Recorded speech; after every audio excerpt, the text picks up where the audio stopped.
All right, we're welcoming our guests today from Hand Hewn Farms. We have Andy Yep. and Doug. Here I am. Gentlemen, welcome. It's so nice to have you here today. Tell us about what is Hand Hewn Farms. I'll be honest, it's the first time I've heard of it. We are two families that live on a farm together. Started out, we raised a whole bunch of different animals: chickens, pigs, rabbits, laying hens. Now, our main focus is teaching people about butchering education, a lot of agro-tourism sorts of things, a lot of events. Agro-tourism. Yeah. Wow. Okay. So does this then people will sign up to come out? Is this an open environment? I mean, how exactly does the process? If I want to learn more about butchering, so how would I go about it? How would I set up something with you guys? Simply, you would either email us or contact us somehow, or go to our website. We always have an active list of workshops that are upcoming. So most of the things that we do are workshop-based, so they're hands-on activities. But it doesn't all happen here in Tuscarawas County. Okay. A lot of our workshops do happen at our farm, but we also travel to other people's farms. So our upcoming events are always listed on our webpage. So you would go to our space and see what appeals to you, what events coming up you might want to take part in. And should you find us on our website or social media, it is singular. We are not incorporated, so it's Hand Hewn Farm. And some people do put an S on the end, okay. but we All are right. not an incorporated entity. We're just a small LLC. So handhewnfarm.com is our website, but we're also on Facebook and Instagram doing the thing. Well, let's back up here. What made you guys locate here? What was it about Tuscarawas County that you found, interesting, compelling, the need to be here? We were in Knox County prior on two separate smaller farms, and we wanted to get land together to farm with our families in a sort of shared space. And when we were doing that, we didn't have any money to buy land, really, but we looked and we tried, and nothing came up that really worked for us. And my grandparents, on my mom's side, owned 300 and some acres in Tuscarawas County. And so at the time, it was just being rented out to some local farmers for field crops. And we went to my family and asked if we could move out here and start farming parts of the farm that weren't being utilized. That was the main thing. The second reason, and maybe a more important reason, is it's gorgeous here. Yeah. It's a beautiful country. Are you both from here originally? We talked to you for just a few seconds there before we got rolling today, but are you both? Tell me a little about Doug. Let's start with you. Where you guys came from? My background is Central Ohio, but Okay. suburbia, Central Ohio, just outside of Columbus. So I grew up in the burbs until I went to college in Mount Vernon. Oh, of okay. course, All right. In Knox County. And we happened to go to college at the same time. Andy and his future wife, and me and my future wife, were both at that college at the same time. But then our paths kind of just went off in different directions. And my wife and I spent a number of years living out of the country. And when we came back to stateside, we ended up coming back during the 2008 housing crisis. So we didn't really expect to stick around, but then we ended up on a small homestead with an old farmhouse and 4 acres, and it was $39,000 is what it set me back. And we knew that was never going to happen again. Right. That we'd be able to buy a house on 4 acres for under $40,000. So anyway, we moved in and started the heavy lift of homesteading. Right. And so Ohio was always familiar to me, but Tuscarawas County was not. And then the first time Andy proposed the idea of us moving to his grandparents' farm, I was pretty apprehensive. It just felt too familial and too close until we drove onto the property for the first time, and I was like, yeah, we're not looking anywhere else. Yeah, it's gorgeous. This is heaven, yeah. Wow. Andy, how about you? I actually grew up in Baltic. I was Okay. born in Union Hospital, so I guess I'm native. Yeah.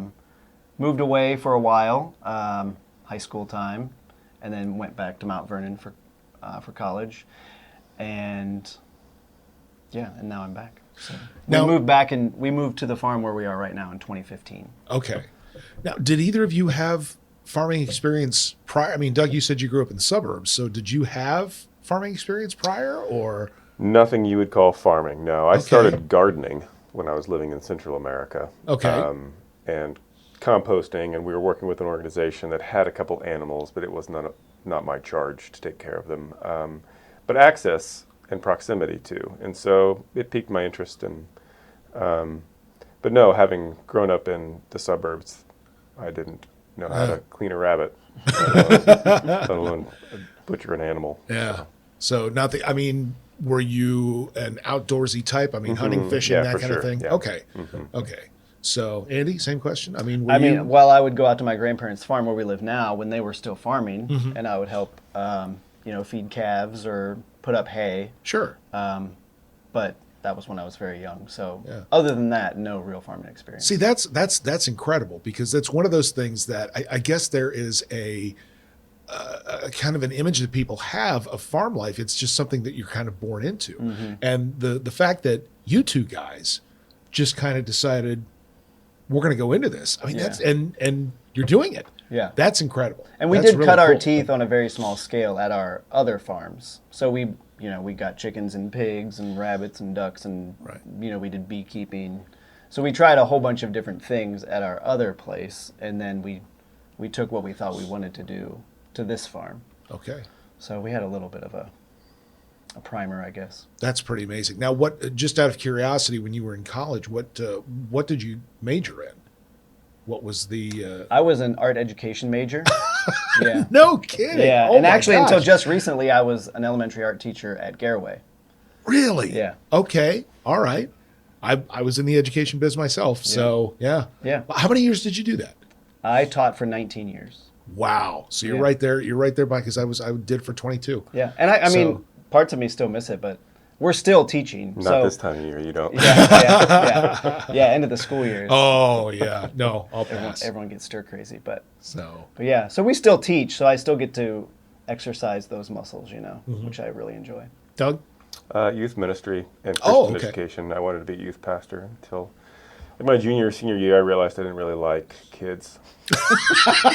So I felt it'd be prudent to just kind of back Stay off, away. back off a little bit. Oh my gosh. Well, it's good. It's good you found that out Yeah. before. Yeah, sure is. Yeah. So, what has been like on this journey for Hand Hewn? What has been the most? We'll start with this one. What's been the most challenging parts of that farming life? What is the toughest part? My opinion, when we moved out to the farm, we didn't actually have a place to live, so I lived with my family in a small camper, and Doug lived with his family in what used to be an old chicken coop, basically. Okay. And then we did purchase a house. I bought a house that was on the original property that my grandparents had, and we lived in that house, all of us, for 3 years. 3 years. Wow. That was probably the most difficult part. Wow.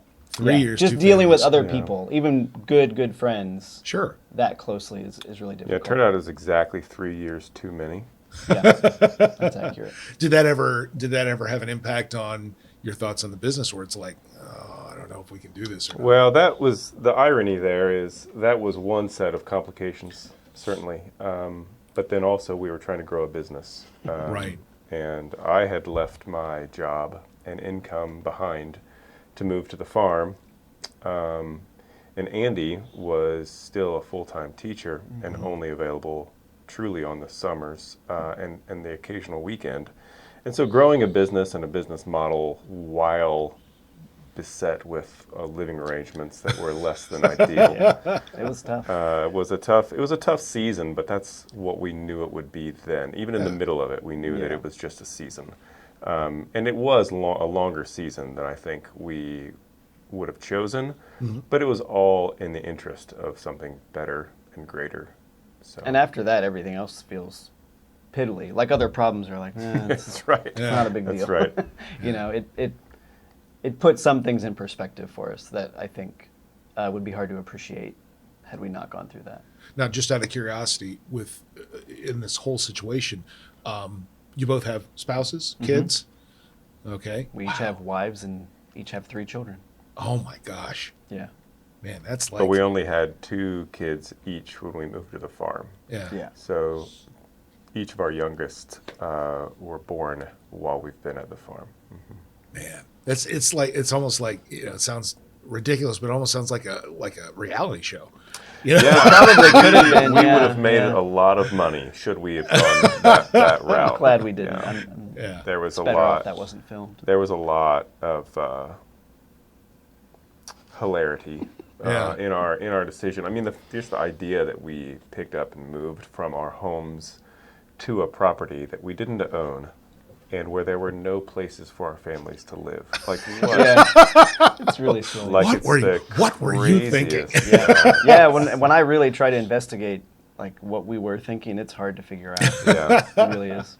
Yeah. But obviously, it's working, and you're enjoying. Otherwise, you wouldn't be here. That's right. So how did you fellas learn the skills that you are now teaching? I mean, to be perfectly honest, it's just a lot of trial and error, and then curiosity and refinement. Okay. From those points. Yeah, we butchered, like mostly what we do. I don't know that we've even addressed it in here yet. Mostly what we do is we teach people how to butcher and cure pigs. And when I say cure, I mean making what a lot of people know as charcuterie. So Oh, a lot okay. of cured meats, salamis, prosciutto, things like that. And all of that came from when Doug raised his first pigs at his other farm. We decided to butcher them there, even though we had never done it before. So part of it is hubris, and part of it is just trying something new. And then from that point, we just had a great time doing it. And we always tell people we wouldn't be doing it still if we hadn't been doing it together. So like the fact that our families were there and friends were there and people were there doing it with us was really important. It never felt like work. It was No, always enjoyment. a That's party. that's fantastic. See, and I think that is something that really needs to have a bigger impact and make that kind of an overall goal in the world today, is to not just strive for the dollar signs and not work yourself over something that you're not really into, but do something that you're passionate about. Yeah. And There are an infinite number of ways that you can make a buck. sure. And most people, I think, maybe would have made different choices. They wake up in their mid-30s, 40s, or 50s, and they've got the money they need in their account, but they're working for the weekend or dying for the vacation time or whatever it might be. I think we decided pretty early on we'd rather live without for as long as it takes in the interest of living a life that we don't need to vacation from. Yeah. Yeah. Well, that's very commendable, and that's great. It's great that you have done it, you love it, and you still enjoy it. And the fact that, and how long have you guys been partners in this?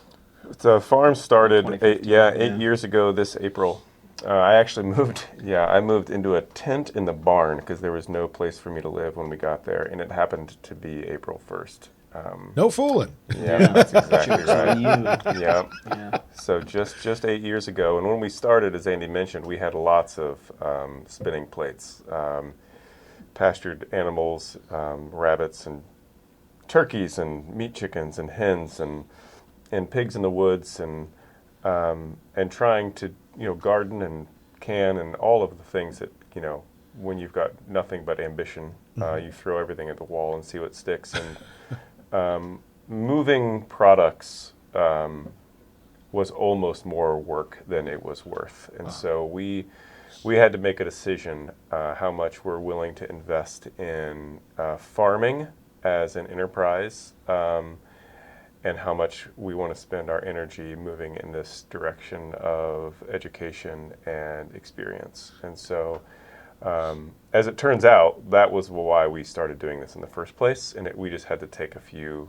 left turns before we got back to where we started, which is we love the practice of gathering many hands together for this very heavy task of killing an animal, and then turning all of it into food. And the idea of being able to empower and equip someone else that's curious, that wants to know and learn how to do it, and that may have an affection for charcuterie, Right. and have the entire process available for them. Turned out to be far more lucrative and more life-giving and rewarding for Andy and I, because it's where we started and it's our sweet spot. And if we want to farm and raise animals and garden, it's for fun. It's for leisure. It's for the fruits of our labor, but it's not to make a living. We make our living now with the workshops. And this is genuinely helping other people learn to help themselves. Yeah, absolutely. And that is fantastic. I mean, really commendable. Now, my wife works for Ohio State University Extension, and she's in Holmes County. And it's very much, you were just talking about the, canning and that kind of stuff. She teaches those types of skills too. And I'm sure she would agree with you straight up that, being able to show somebody that, yeah, you can go to the store and do this, but you can also take care of things yourself is very rewarding. Absolutely. I mean, and like you said, Andy, with the educational background, you're still getting to do that. Yeah, you see, I mean, I had it when I was teaching, because I was an elementary art teacher.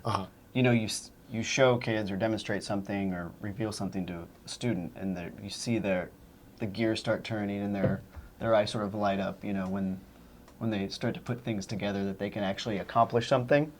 It's the same idea when we're teaching people. Right now it's like on a weekly basis, but for us it's nice because it doesn't get old, because we're introducing the same information, but when you see new people receive that information the way they do, it's just really amazing to have that sort of impact directly with people. When your clientele comes out to see you or you go to them, who do you find that you are working with mostly? Is there a target audience that you would like to have? Are these individual people? Are they families? Multiple families at once? What kind of clientele are you looking at here? That took us a long time to figure out. Yeah. Working on. Yeah, I mean, it took us years to figure out who our target audience is, because when we started, we thought our target audience was obvious. It's people that raise pigs. It's homesteaders and small-scale farmers that either don't trust their butcher to give them back 100% of their product, or their product instead of someone else's. Or they remember Grandpa doing it. Yeah, or they have this nostalgic kind of romantic memory or notion that doing it yourself is more rewarding. Sure. And we thought, well, we could fill that gap. We can teach them. But then it turned out we were at a number of workshops where no one around the table raised pigs and was never going to. And then we learned that we were very narrow-minded and myopic in our scope. What we needed to do was address the need to connect agriculture and food culture, and connecting those two dots broadens the demographic exponentially. Everyone eats. Everyone eats. And most people acknowledge, even if they're vegan or vegetarian, they acknowledge that most of the food that they eat comes from a farm of some kind. Exactly. And so the idea that the entire populace is welcome to come to a farm and watch or participate in this process of going from the live farm animal all the way through a finished, refined charcuterie product, and they're a part of it. That's not specifically for homesteaders or farmers. It also includes chefs and foodies, agritourists, people that just want to have you take your family out on a hayride every October because you want to take them to a farm, and so you find a pumpkin patch or, that connection that people crave. This is like that, only many steps advanced, where you're actually rolling up your sleeves and participating in the process. And so our target audience now is, it's pretty broad. Anybody that eats. Yeah, pretty much anybody. Yeah, That's what we like to think. Unless you have an aversion to pork or meat in general, our workshops are right up your alley, because we eat really well, and we teach people how to eat really well from basic raw ingredients. and they feel empowered because of it. And when people review us afterwards, they get on Google and write up a review. Very, very, very few percentage of those reviews are about practical application and skills that they attained. There's a part of that, but it's much more rich and fulfilling of an experience than anybody expects when they sign up for it. Yeah. They're connecting dots that should never have been disconnected. Yeah. It's really an appreciation of what goes into the preparation of what you eat. Yeah. I mean, and almost like the pre-preparation of what you eat. Yeah, the cool thing, I think, is the spectrum that we offer. So when people show up to our farm, we're out in the field with live pigs. So that's really uncomfortable for some people that are mainly used to being in the kitchen with their food. Right. But it's very comfortable for the farmers that are in the groups. Right. And then we go through that whole process of getting that to a workable carcass to produce pork from. And then there are other people that are very comfortable cutting up meat, like hunters and things like that. Sure. And then, some farmers are okay with that, and then some people that work in their kitchen are okay with that. It's kind of the middle ground. And then further into the workshop, we're doing a lot more food prep, which sometimes the farmers are not prepared for. But the people that are in the kitchen, a lot of times, they're ready for that part of it. So the fact that we can stretch people, anyone that comes, there's a part of the workshop that sort of stretches what they're comfortable with. How long would a visitation be? If somebody set up an appointment to come see you guys, is it a one-day Usually process? 3 to 4 days. Yeah. Okay, so all right. So It's now immersive. Okay, there we go. And that was my next question. So this is field to table. Absolutely. Oh, Wow. Yeah. Yeah, Wow. more so than you Yeah. can get pretty much anywhere else. Yeah. That is amazing. So do you have a season that, is spring and summer a little bit more busy, or Opposite. fall The and opposite. winter? Fall and winter. Yeah. You know what? I guess that makes sense because we're then looking at the time when Traditional hog butchering Yes. happen in cold weather. Yeah. yes. So, and foolish question here, but you're doing the butchering. You have your own. I don't even know what you'd call it. Butcher shop. Butcher shop. Yeah. I was going to say abattoir. Yeah, that's an even better Okay, word. all right. Yeah. That's there, and that's got to be an eye opener for some folks. You were mentioning Yeah. earlier about hunters being accustomed, because I remember going rabbit hunting with my father, and oh my gosh, I was probably about 8 or 9 years old, and he caught a few. Now, we didn't consume rabbit at my home, but my grandmother did. Yeah. And I remember watching Dad clean this and thinking, wow, this is really, I thought, I'm going to be repulsed by this. But at the same time, I was like, this is really amazing. Yeah. To think Yeah. that you've got to go through all this to get your final product. So how do people respond to that? Well, we address that the very first morning. Okay.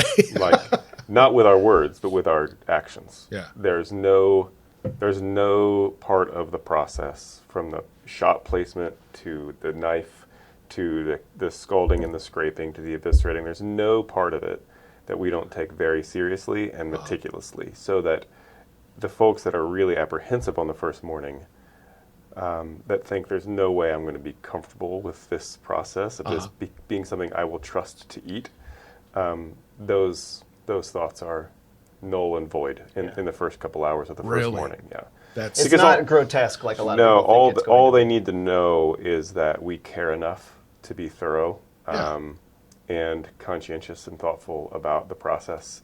And there's no place for hair in the kitchen. And that's the thing, like any deer hunter or their spouse can attest to, it's gross. It's gross pulling out the packet of ground venison and it has hair in it. And that's off-putting, obviously. Yeah, definitely. And there are steps that you can take, and most of it is just diligence. But we assuage that concern really early on. And then the whole rest of the process, the people that swear there's no way I'm going to eat blood pudding. Or blood sausage, or the people that are like, there's no way I'm going to eat kidneys or spleen or heart Liver, or whatever it is. Yeah. You'd be surprised. Every single We get them person, there. we get them See, there. and that was my next question, is like, how far do you take this? Because I know, having my wife's grandparents who almost made it to 75 years of marriage. Wow. You know, they were Depression era. Wow. Yeah, And you wasted nothing. That's right. And, you know, you'd hear these stories about, you know, you use, I think my father used to say everything, including the oink, you know, when it came down to it.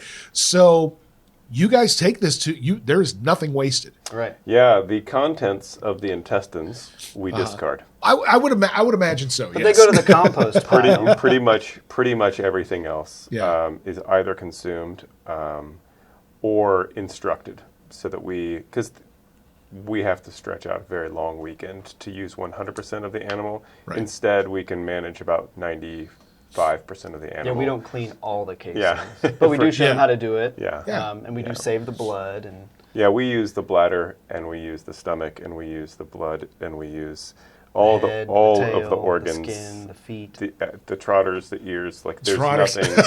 Yeah. There's nothing. Trotters, chitlins, you got. Yep. There's nothing that we don't consume, and because we do this all the time, it has to be delicious. I'm not going to eat it to prove a point. Yeah, we eat it a lot. So we wanna make it we've gone through many iterations and recipes to make sure that all the food is delicious. I tell you what, I am impressed, and I haven't even seen it. You know, and this is really amazing. I mean, this is really and truly fascinating, and you know, one of the main things here that we wanted to focus on this podcast was things that are happening here that people didn't know about. So, tell us if we want to book an appointment, if we want to learn more, give me a plug for Hand Hewn Farm. Tell me how to get a hold of you, what we need to do. Yeah, the easiest one is Hand Hewn Farm. It's HANDHEWN Right. FARM.com. And that has all of our upcoming workshops and events that are going on. It also has links to social media. Facebook and Instagram are the main ones we use. Then it even has our phone number. That's the easiest way to get a hold of us, really. Okay. Booking, how often? I mean, how often do you fellas do your classes? Well, we usually start in October, Okay. 1st of October usually, and then we usually do them on the weekends. So pretty much we're booked from October till now, just about every weekend except for holidays and weekends we want to take off. But we're booking out workshops for this time next year. So the fall is booked. And again, it's not all at our farm. Some of it is other locations. And we do conferences and things like that. There's a conference over by Steubenville that we're doing in Memorial Day weekend. So we do some workshops in Ohio. We do some in Athens County and different places. But it's to get us booked for anything now, you have to be looking a year in advance, or you can sign up for a workshop that's already on our schedule. That's right. Which is an easier thing to do, is get a ticket to a workshop than book a weekend, because the weekends are few and far between right now. Which is good for us. I mean, we're Absolutely. in demand, which is nice. Yeah. Well, I tell you what, this has been a genuinely real eye opener for me. I was, we got the message that you fellows were coming in last night, and I thought, oh, okay, well, this would be an interesting little talk. This is beyond anything I expected. I am interested. You have piqued my curiosity. I am impressed. You know, anybody who can do anything that I can't, which is pretty much everybody. You know, I'm gonna be completely, into it there. That's fantastic. Andy, Doug, thank you so much for joining us here today on About 30 Minutes. Once again, folks, it is Hand Hewn Farm. Singular. Thank you. And we hope that you jump online, check them out, and we also hope that you can join us next time right here at About 30 Minutes. Thank you so much. Thank you.